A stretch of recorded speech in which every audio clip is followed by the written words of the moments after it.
we know that these tariffs have taken effect, the additional 25% that Donald Trump was threatening.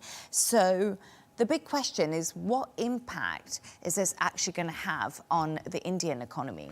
Well, I've been watching a lot of interviews with Indian business on various sort of news shows throughout the day, and a lot of them were all saying that this is going to have a big impact, especially on sort of low-cost and low-margin industries, because it's basically going to impact things like sort of clothes, diamonds, and these kind of industries. And the US sort of India sort of goods and service trade is worth about 210 billion, so it's quite a substantial amount, and it has been going up sort of 8% last year. But the issue is, and this is the bugbear that Trump has with a lot of the countries, is that there's more goods going from India into the US than the opposite way around. So there's a big deficit, which is his sort of massive bugbear, and we're talking about like 45 billion. So it's quite a substantial difference.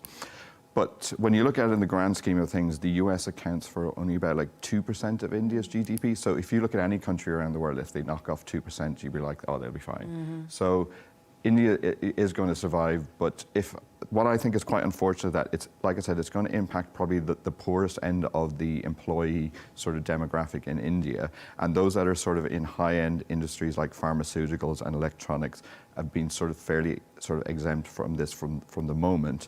And I looked up at the Indian Express, which is one of the local newspapers. They were predicting that US trade could actually drop by up to like 45% in the next sort of year. So yeah, it's going to have a huge impact, and unfortunately all of the companies that I've seen being interviewed were saying that they're already seeing the impact because they knew this was coming, and they were saying that the American buying public is not going to absorb this, so they'll either be forced out of the market, or they'll have to look at other markets like the UK, Europe, sort of the Middle East.